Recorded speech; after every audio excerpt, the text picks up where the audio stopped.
Alright, hey guys, welcome to Zen and the Art of Fantasy Football, your insider's guide to kicking butt and claiming waivers in the turf-lined hairless hallways of this industry we call fantasy. Woo!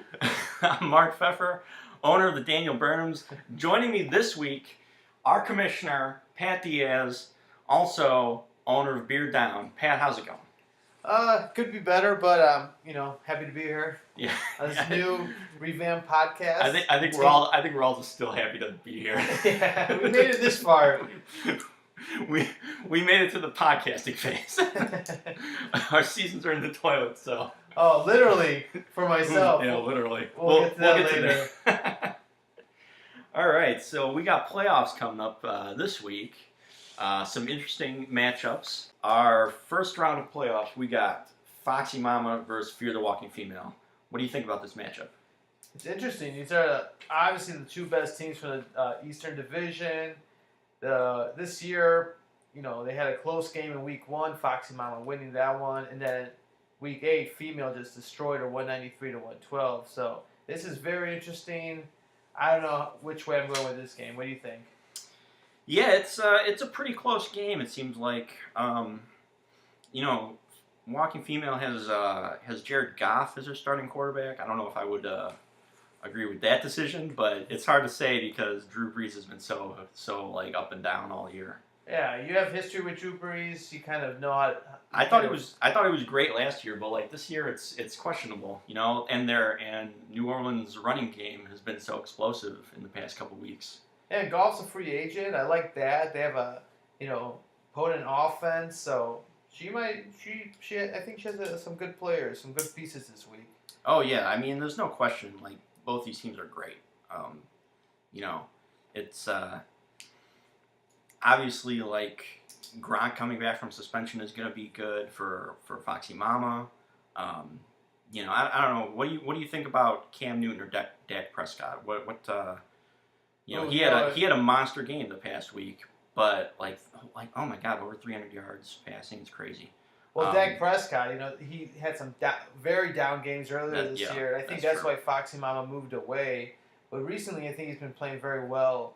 He's up and down. It's hard to trust. Cam Newton, I would go with Cam Newton because he runs the ball, he'll throw it. I think he's more likely to do well this week than Dak Prescott. Yeah. So who do you got winning that game? I gotta go with Fear the Walking Female on this one. Although I don't wanna sound like I'm down on anybody. I've been saying Fear the Walking Female all year though, so that's I think you're onto something. I gotta agree. Fear the Walking Female takes it. That's been my line all year. So all right, so the next game is the Collective versus the team formerly known as 51% Chance of Rain, evolution of the G.O.A.T. Oh, you said it. Yeah, I feel bad saying it. I'm not going to say what it stands for. Oh. No way. It's a barnyard animal. Evolution of the ungulate, that's what I'll say. Ungulate. Don't worry, kids. I'm sure in post I'll put a picture of whatever an ungulate is. All right, so evolution of the G.O.A.T versus the Collective. So what's the storyline this week? So the storyline this week is Carson Wentz torn ACL, number 2 quarterback in fantasy all year, out for the season. I mean I would have had Philadelphia probably going all the way, and now their whole season seems like it's in disarray at this point. Although Lewis still has Roethlisberger, so it's hard to say whether he's taken like that big of a hit, Yeah, definitely. And Carson Wentz was a free agent pickup, so You take him for however long they'll help you out for. So I think he's okay. And then the collective, he's got a stunner with Baltimore D versus Cleveland. That's gonna be well for. That's gonna be. I mean, Baltimore can feast. The only question is my boy Josh Gordon gonna tear them up? Hey, you know what? It could come back to haunt the collective. Everybody always playing a D against Cleveland, but Josh Gordon. Yeah, he's. You know what? I take pride in the fact that I picked him up like weeks ago when he was still on suspension. He's just a player that's been explosive the few times that he's been available in fantasy, and he just came back for like his first couple of games in like 3 years, and he's already got like a bunch of receptions and touchdowns and making up for lost time. Yeah, definitely. Now since my season has gone down in flames, I've gotten on board with the whole like Josh Gordon redemption story. So that's all I'm interested in at this point. Yeah. You want to see how it plays out. Right, I want to see how it plays out. And technically, you might be doing damage against the collective in this game. A little final gut punch. Yeah. Josh Gordon performing. And you know what? Doing damage against the collective would feel nice. Ever since he shit canned our podcast. So there's a lost episode of the quote "Give Me Shelter" unquote podcast that is it's been recorded, just like sitting out there in the ether. Nobody's heard of it except Gabe and I. So, it was a good episode too. It was a real good episode. Oh, that might be a future secret episode of the podcast. Yeah, at some point. So looking back this year, the collective won both games against the G.O.A.T, beating them about 30 or 40 points each time. So what do you think's happened in this game? So here's my totally not statistical analysis: is that mid-season name changes are a curse. Oh, curse! Plus, okay, here's the actual question. So you're saying he'll lose? Yeah, that's what I think. And he'll start a losing tradition. He'll start a losing tradition. Here's my question: is like, let's hypothesize that Lewis goes all the way. What name goes on that trophy? He's gonna have 2 different team names on that trophy. That's not how you start a dynasty. There's a little tip for fantasy tip. That's not how you start a dynasty. A tip from the pro. Yeah, the G.O.A.T, you're saying that could be a name curse. So there's a lot right on his game. If he loses, what is his name? If he wins, does he change his name? What name goes on a trophy if he continues to win? So we'll have to see. But you're saying that the collective wins and the G.O.A.T starts a downward spiral of ever changing names. He'll pull a Russ. I'll change his name every week. No, but seriously, I don't know. I mean, they both have excellent teams, so it's hard to say who's really got the upper hand. ESPN's line is pretty much even. As far as like who are the explosive players, Todd Gurley's been lights out all season, but he's playing Seattle, so it's a tough matchup. It's a tough matchup. And then Baltimore's playing Cleveland, and we mentioned already. Josh Gordon effect. That maybe. Who knows? My fingers are crossed on that one. Yeah, I got, as much as I want to be Skip Bayless and like disagree with you, I gotta say the collective pulls this one, beats the G.O.A.T, and the G.O.A.T devolves back to 51%. Well, at that point, you'd have to be 49%. Oh, shots fired again. All right, so the big matchup that everybody's talking about, Toilet Bowl. Yours Commish, truly. What can you tell us? Oh, what a season. I took a break halfway through, came back, and I was in the same spot in the Toilet Bowl.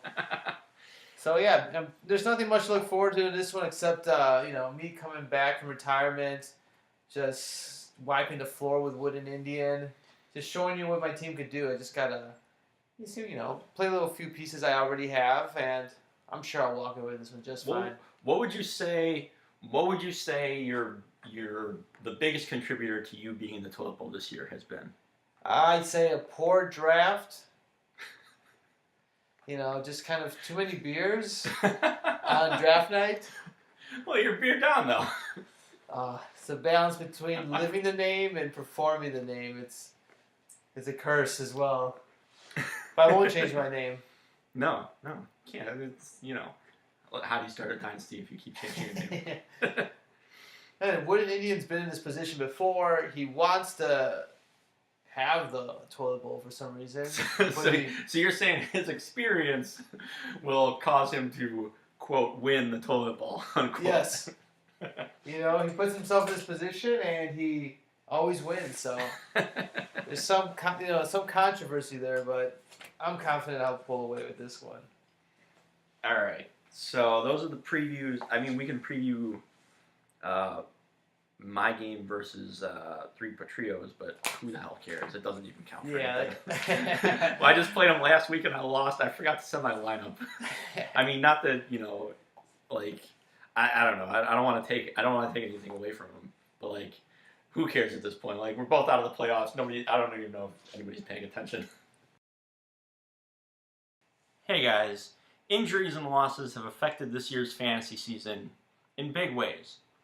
Don't let the loss of the First and Zen Fantasy Podcast affect you. At the First and Zen Fantasy Fund, we help fantasy managers become fantasy champions. Donate today to the First and Zen Fund for your fantasy future. So now I think we should talk about some little tips. So since you're the previous champ, you got some experience here. You're looking at the playoffs coming up. We talked about matchups. Some free agents. Who would you be picking up right now? I know you mentioned before in our pregame, in our pre-recording rundown, Alex Collins, and I have to agree with you. This guy has suddenly come alive. He didn't do much for the first 10 games of the season, but week 11, week 12, he had good games. Last week and the week before, he had amazing games, and this is a question because Baltimore's running game has been kind of like a committee all season. So I wonder if Danny Woodhead returning and bumping Buck Allen out of his spot has had some other type of impact on Collins' game. So would you trust him enough to put him in a running back slot round one of the playoffs? Ooh, I don't know. I know it's all situational. Yeah, right. I mean, who are they playing this week? They're playing Cleveland. Oh shit, probably if they're playing Cleveland. Oh man. For instance, would the collective bench Todd Gurley playing against Seattle and pick up Alex Collins playing Cleveland? I don't know. Would you do a big move like that? I could not. I couldn't do that. If you're talking about, I mean, maybe. Oh, jeez. Nah, you can't bench Gurley. That guy's been amazing all season. So you just pick him up so you could keep him from someone else's team, or? Oh, I would do that. Yeah. Okay. Drop somebody who I know I'm not going to need, or somebody who I know. I mean, Lewis could do this too. He's got an open bench slot. He could just pick people up. He should be. Where are you at? Well, you got an open bench slot. What are you doing, man? Hey, we're talking at you right now. What? No response. And no response. Typical on a podcast. They don't respond, do you, people? There's not too many free agents. I think most of the teams are gonna just, play who they got. But I mean, at this point in the season, you made it to the playoffs with the people you got. You made your pickups all season. I don't know. It's obviously we'll be able to check what the activity is tomorrow and see if anybody made any big moves. But I don't know. Ladies and gentlemen, it's been a tough fantasy season. Some of us have had hopes that have been dashed. So, I've pinned my hopes on the return of Josh Gordon. The return of Josh Gordon is an inspiration to us all. And, like Josh Gordon, I feel the Gimme Shelter podcast has also been inspirational. But you cannot pin your hopes on Gabe to release fully completed episodes that are in the can waiting for everybody to hear because he just shit-canned them and doesn't want anybody to hear them. So, in order for us to have something to pin our hopes on, donate to the Gimme Shelter Fund. Don't be like Gabe. Be a good owner. Donate today to the First and Zen Fund for your fantasy future. So this was my thought for next season. I think, and we're. Do you mind if I scoop you right now? Yeah, do it. We're gonna have two more teams next season, so we're going up to a 10-person league.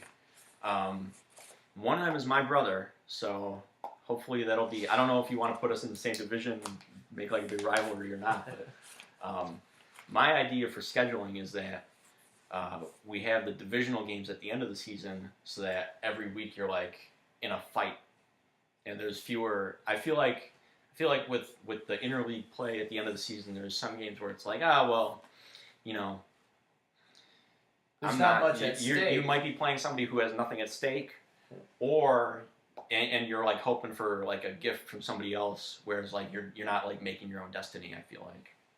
Yeah, that's a good point. You know, like you can see how the end of this year's scheduling worked out for everybody.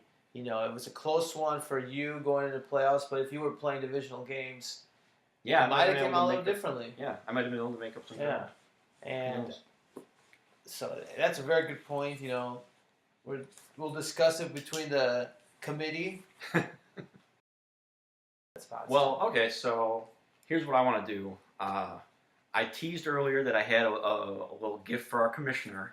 So Pat, why don't you take a look on the desk there? There's a golden envelope. Oh wow, there really is a golden envelope. Oh, for our commissioner. Is this cyanide or anthrax? Yeah, it's an envelope full of anthrax. Oh no, people! Oh, look at this inspirational card. The sun over the horizon. It says, "Our hearts know what is beyond our sight."